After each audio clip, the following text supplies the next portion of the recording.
Good morning. क्या हुआ? Starting में ही आपका सिर दर्द होने चालू हो गया है? फिर आज पूरा दिन कैसे झेलोगे भाई, ये तो बताओ। अभी से आपकी हालत ऐसी हो चुकी है तो फिर आज क्या होगा आपका बताओ, है कि नहीं? क्यों आयुषी, घर पे होमवर्क करती हो कि नहीं करती हो आप? वाई? लाइट नहीं आती? अच्छा, उसका कोई सॉल्यूशन निकालो, इन्वर्टर लो, घर वालों से बोलो, है ना। पढ़ाई जरूरी है बेटा, ठीक है। देखिए हमारी फर्स्ट सेकंड थर्ड चैप्टर खत्म हो चुकी हैं। अब हमारा न्यू चैप्टर आ चुका है फोर्थ। कौन सा? फोर्थ चैप्टर, जिसका नाम है क्वाड्रेटिक इक्वेशन। क्या बेटा? क्वाड्रेटिक इक्वेशन, ठीक है, ध्यान रखना इस चीज को। अब हम पढ़ने जा रहे हैं क्वाड्रेटिक इक्वेशन के बारे में। इससे कि पहले मैं आपको थोड़ी जानकारी दे दूं। चैप्टर 2 में आपने जो पॉलिनोमियल पढ़ा था, क्या बेटा? चैप्टर 2 में जो आपने पॉलिनोमियल पढ़ा था उसमें क्वाड्रेटिक पॉलिनोमियल भी आया था कि नहीं? तो उसी क्वाड्रेटिक पॉलिनोमियल को यहां पर यूज करके हमने क्या बना दी? क्वाड्रेटिक इक्वेशन बना दी, ठीक है बेटा। इक्वेशन नाम क्यों दिया? LHS RHS दोनों इक्वल है, इक्वेशन जब ही तो बनती है कि नहीं? अभी तो अगर सिंपल इसकी बात कर रहे थे, देखो बेटा ये जो लिखा है ये सिर्फ क्वाड्रेटिक पॉलिनोमियल है, ये क्वाड्रेटिक इक्वेशन नहीं है। इक्वेशन कब आएगी? जब ये हाँ दो चीज होंगी, दोनों ही कैसी होंगी बेटा? इक्वल, तब जाके बनती है क्वाड्रेटिक इक्वेशन, ठीक है। अभी क्या होती है क्वाड्रेटिक इक्वेशन? ये देखिए, it is in the form of ax² + bx + c = 0। पहली बात, जो भी क्वाड्रेटिक इक्वेशन होगी वो ax² + bx + c = 0 की फॉर्म में होगी, ठीक है। Where a b c are real numbers but, लेकिन एक चीज ध्यान रखना, a does not equal to 0, a does not equal to 0, ये चीज ध्यान रखना। अगर मैं यहाँ पर 0 रख दूंगा ना भाई, तो क्या होगा? ये पूरा 0 हो जाएगा। तो 0 हो ही जाएगा तो वो क्वाड्रेटिक पॉलिनोमियल नहीं बचेगा, यानी क्वाड्रेटिक इक्वेशन नहीं बचेगी हमारे पास, वो लीनियर इक्वेशन आएगी। कैसी आएगी? लीनियर आएगी, चीज ध्यान रखना।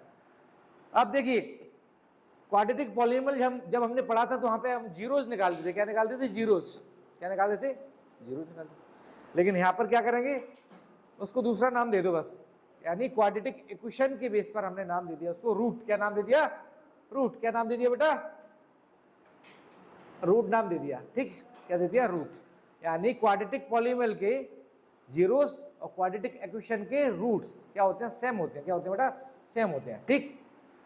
अब बात करते हैं, वहां पे आप जीरोस निकालते तो यहाँ पे आपको रूट चाहिए। क्या चाहिए? रूट्स।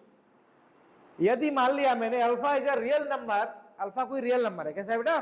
अल्फा कोई मान लो रियल नंबर है, और जब मैं अल्फा को एक्स की जगह पुट कर रहा हूं, देखो a alpha square + b alpha + c = 0। यदि मैं उस अल्फा को कहां पे पुट करूं? क्वाड्रेटिक पॉलिनोमियल में x की जगह, कहां पर? x की जगह पुट करूंगा तो उसका सॉल्यूशन क्या आएगा बेटा? 0 आएगा। क्या आएगा? 0। तब हम कह सकते हैं कि alpha is the root of quadratic equation. तब हम कहेंगे कि जो अल्फा है वो क्वाड्रेटिक इक्वेशन का क्या है बेटा? रूट है, ठीक है। ये चीज मैंने आपको बता दी अभी थोड़ी देर पहले। Zeros of quadratic polynomial and root of quadratic equation are the same, ठीक है, सेम।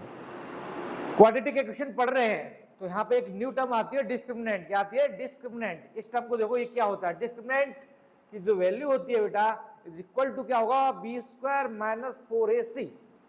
हम discriminant represent by capital D, okay, represent by capital D equal b² - 4ac, इसका फॉर्मूला है। यहां से आप क्या निकालोगे? डिस्क्रिमिनेंट की वैल्यू निकालोगे, यानी D की वैल्यू। अब जब आप इसकी वैल्यू फाइंड करोगे डिस्क्रिमिनेंट की, तो आपको 3 सिचुएशन मिलेंगी। क्या बेटा? हो सकता है उसकी वैल्यू जो है वो 0 से बड़ी आए, हो सकता है 0 के इक्वल आए, हो सकता है 0 से कम आए, ये भी तो हो सकता है कि नहीं?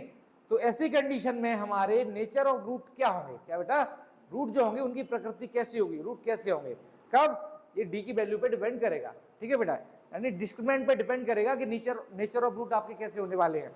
देखिए यदि D ग्रेटर देन 0 है, क्या बेटा? D ग्रेटर देन 0 है, तब क्या होगा? 2 real and distinct root, 2 real number होंगे, और डिस्टिंक्ट रूट मतलब 2 अलग अलग वैल्यू होंगे। क्या होंगे बेटा? 2 अलग अलग वैल्यू होंगे। रियल तो होंगे लेकिन 2 अलग अलग। डिस्टिंक्ट मींस क्या होता है बेटा? अलग अलग। क्या होता है? अलग अलग होता है, ठीक है।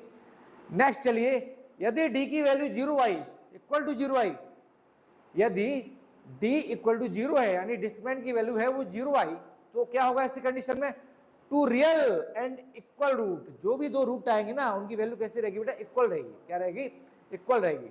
ठीक है, ये होना किस पे डिपेंड कर रहा है, डी पर। किस पे डिपेंड कर रहा है बेटा, डी पे डिपेंड कर रहा है ये सारी चीज होना। अगर डी की वैल्यू लेस देन 0 आई, क्या बेटा, लेस देन 0 आई, 0 से छोटी, 0 से छोटी आई, तो क्या होगा, no real root, no real root, यानी नो रियल रूट, यानी रियल रूट नहीं होंगे, लेकिन इसके रूट होंगे तो कैसे होंगे फिर, इमेजिनरी रूट होंगे। लेकिन ये चीज आप 9th-10th में पढ़ने वाले नहीं है, या आप हायर क्लास में जाओगे तब आपको पता चलेगा कि इमेजिनरी चीज क्या होती है। ठीक है, यानी इमेजिनरी रूट क्या होंगे, या आप हायर क्लास में पढ़ोगे। सिंपल। चलिए अब देखिए, जब हम क्वाड्रेटिक पॉलीनोमियल को सॉल्व करते थे फैक्टर मेथड से या स्प्लिटिंग मेथड से, जब सॉल्व करते थे तो वहां पे आपको जीरोस निकलती थी, है कि नहीं। इसको भी अपन कर सकते हैं। यहाँ पे देखो, ये जो है ना इतना क्वाड्रेटिक पॉलीनोमियल जैसे ही दिख रहा है, जब मैं इसको स्प्लिटिंग मेथड से सॉल्व करूंगा तो मुझे दो रूट्स मिल जाएंगे। क्या मिल जाएंगे, दो रूट्स मिल जाएंगे। मिलेंगे कि नहीं बेटा, दो रूट्स मिल जाएंगे मेरे को, रूट मिल जाएंगे। यदि उस मेथड से आप न निकाल पाए, क्या बेटा, यदि उस मेथड से आप रूट फाइंड नहीं कर पा रहे हो, तो हम इस फॉर्मूले का यूज करके, क्या बेटा, इस फॉर्मूले का यूज करके हम क्या कर सकते हैं, उसका सॉल्यूशन फाइंड कर सकते हैं, यानी रूट निकाल सकते हैं।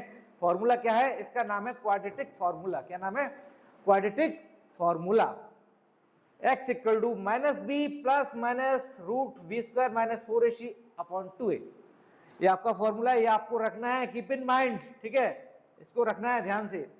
अच्छा, मैंने कुछ साइड में कुछ चीजें लिख दी हैं आपको रिमाइंड कराने के लिए। ये देखो, एक्सप्रेशन, पॉलिनोमियल्स और डिग्री, कुछ सेकंड चैप्टर में बता चुका था इनके बारे में। ठीक है बेटा, जीरो है तो जीरो पॉलिनोमियल है, उसकी डिग्री नहीं होती जीरो पॉलिनोमियल की, अनडिफाइंड है। क्या है, अनडिफाइंड है।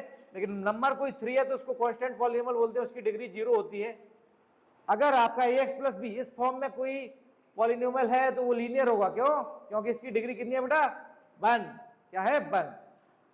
क्वाड्रेटिक की बात करें तो ax square plus bx plus c equal to 0 होगा, उसकी डिग्री कितनी होगी, 2। डिग्री क्या होती है, simply highest power of variable, highest power of variable, ये तो डिग्री होती है। यहाँ देखिए, अगर हमारा क्यूबिक पॉलिनोमियल है तो उसकी डिग्री क्या होगी बेटा, 3। लेकिन हम बात करेंगे इस चैप्टर में किसकी, क्वाड्रेटिक पॉलिनोमियल की। इसी से हमारा बन रहा है क्वाड्रेटिक इक्वेशन। क्या बन रहा है, इक्वेशन। तो जो भी आप वैल्यू निकालोगे यहाँ पर, यानी जो रूट आएगा उसी को हम बोलेंगे सॉल्यूशन ऑफ क्वाड्रेटिक इक्वेशन। क्या बोलेंगे, सॉल्यूशन ऑफ क्वाड्रेटिक इक्वेशन। और इसको हमने यहाँ पे क्या माना है, अल्फा। क्या माना है, अल्फा। तो अल्फा भी क्या है, यहाँ पर सॉल्यूशन ऑफ क्वाड्रेटिक इक्वेशन है। Okay, sit, use, pause.